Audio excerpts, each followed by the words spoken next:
ہر ابن آدم خطا کار ہے، گناہ گار ہے، خطاؤں کا پتلا ہے۔ بہترین خطا کار وہ ہے، بہترین سیاہ کار وہ ہے جو گناہوں کے بعد اللہ تعالیٰ سے رجوع کرتا ہے، اللہ سے توبہ کر لیتا ہے۔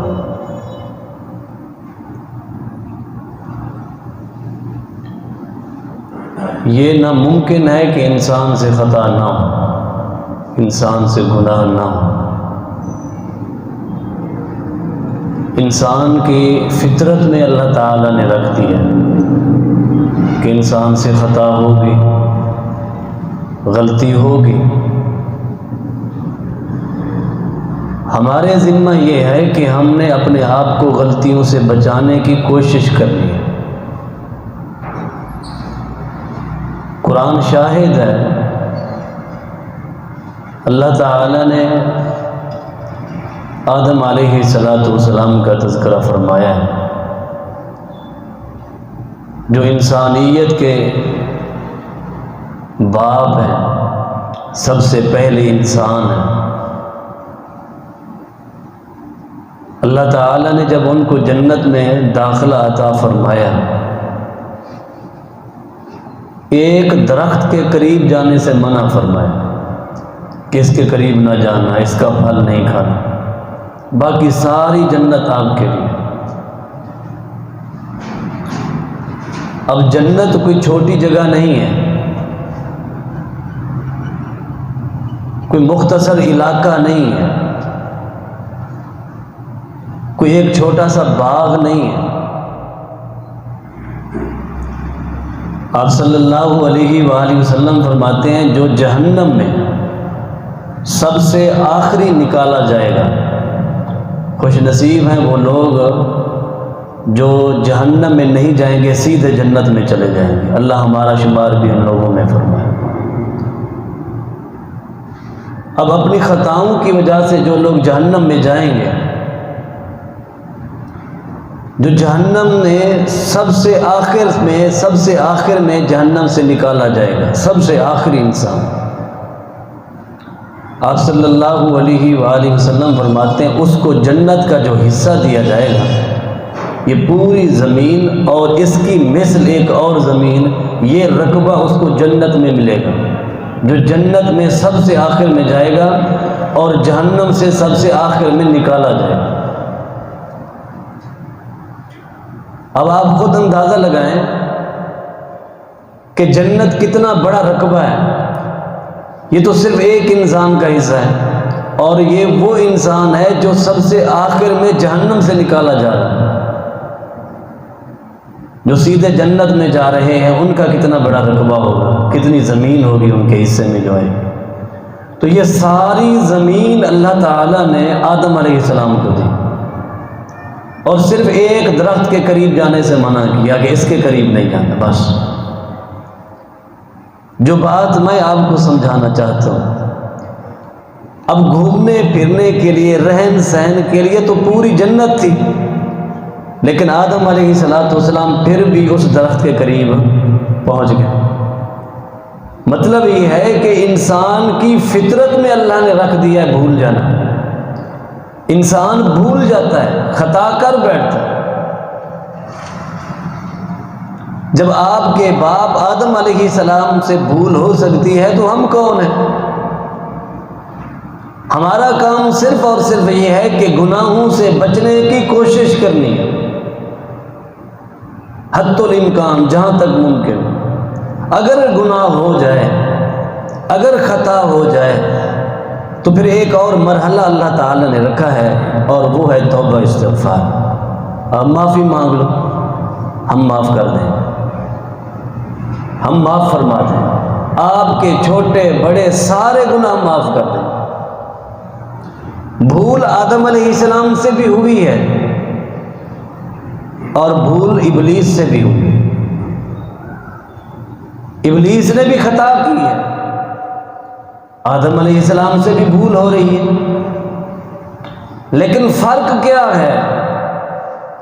آدم علیہ السلام سے جب بھول ہوئی تو فوراً رب کے ساتھ رجوع کیا کہ مجھ سے بھول ہو گئی ہے، معافی طلب کی ہے، عاجزی دکھائی ہے، ندامت دکھائی ہے. اور ابلیس اس سے جب بھول ہوتی ہے، خطا ہوتی ہے تو وہ اکڑ جاتا ہے، وہ اکڑ گیا. یعنی انسان اگر گناہ کر لے اور گناہ کے بعد اکڑ جاتا ہے، توبہ نہیں کرتا، استغفار نہیں کرتا، یہ بدترین شخص ہے، یہ ابلیس کی اولاد ہے، یہ ابلیس کے ساتھی ہیں. اور جن میں ندامت ہو، شرمندگی ہو، اللہ تعالیٰ کے ساتھ رجوع کر لیتے ہیں، اللہ بڑا غفور الرحیم ہے، وہ معاف کر دیتا ہے. نبی صلی اللہ علیہ وآلہ وسلم فرماتے ہیں ان المؤمن یرى ذنوبه كأنه قائد تحت جبل يخاف ان يقع عليه. ایک مومن کی مثال اس طرح ہے جب اس سے خطا ہو جائے، جب اس سے بھول ہو جائے، وہ اپنے گناہوں کو دیکھتا ہے. انسان اپنے گناہوں کو بھولتا نہیں ہے، وہ دیکھتا ہے اپنے گناہوں کو. جس طرح ایک تاجر شام کو بیٹھ کر حساب کرتا ہے، مومن اپنی زندگی کا حساب کرتا ہے، صرف مرتے ہوئے نہیں کہ آج آخری وقت آن پہنچا، فرشتہ روح قبض کر رہا ہے، اب میں دیکھوں میرے پاس کیا ہے. نہیں، مومن وہ ہے جو ہمیشہ اپنا محاکمہ اور محاسبہ کرتا ہے. میں کہاں تک پہنچا ہوں، میرے پاس نیکیاں زیادہ ہیں یا کم ہو رہی ہیں، آج میں نے کتنی نمازیں پڑھی ہیں، آج میں نے صدقہ و خیرات کیا ہے یا نہیں کیا، آج میں نے کیا کام کیا. وہ ہمیشہ اپنا محاکمہ کرتا ہے. اور جب اس سے کوئی بھول ہو جاتی ہے، کوئی خطا ہو جاتی ہے، یرى ذنوبه، وہ اپنے گناہوں کو دیکھتا ہے. كأنه قاعد تحت جبل، کہ وہ ایک پہاڑ کے نیچے بیٹھا ہے. يخاف ان يقع عليه، یہ پہاڑ گر کر کے اسے تباہ کر دے. مومن ڈرپوک ہے گناہوں کے حوالے سے،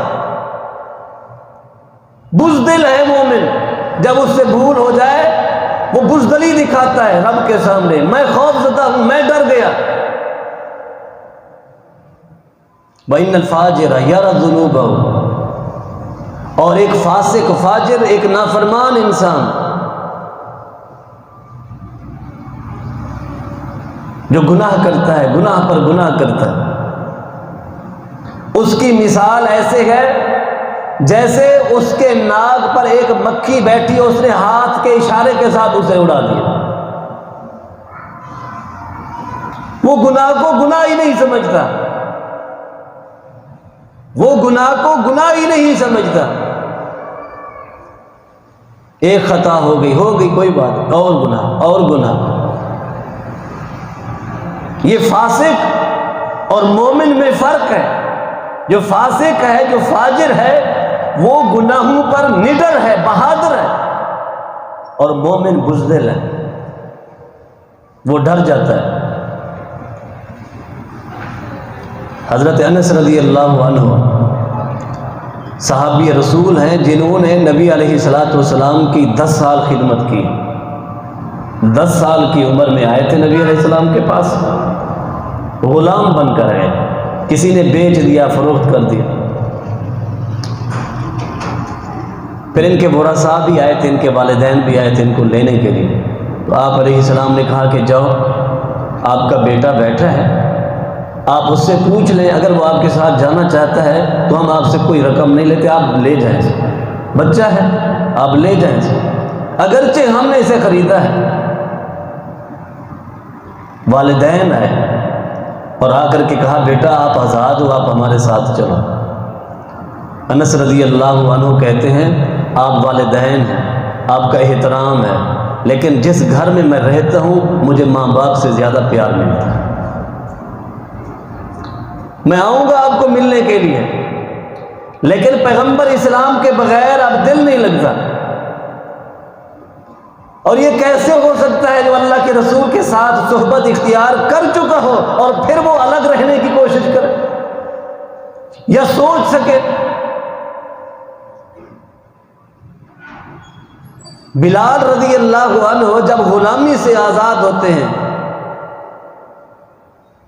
آپ علیہ الصلوۃ والسلام کے مستقل مؤذن ہیں، اذانیں دینے والے۔ جب آپ علیہ الصلوۃ والسلام اس دنیا فانی سے رخصت ہو گئے، اس کے بعد بلال نے مدینہ چھوڑ دیا، اذان چھوڑ دی کہ اللہ کے رسول علیہ الصلوۃ والسلام مجھے نظر نہیں آتے، آپ علیہ الصلوۃ والسلام مجھے نظر نہیں آتے۔ نبی علیہ السلام کی وفات کے بعد بلال رضی اللہ عنہ نے صرف 2 مرتبہ اذان دی ہے اور دونوں مرتبہ مکمل نہیں کر سکے، گر کر بے ہوش ہو گئے۔ آپ کیا سمجھتے ہیں پیغمبر کی صحبت کوئی عام صحبت ہے؟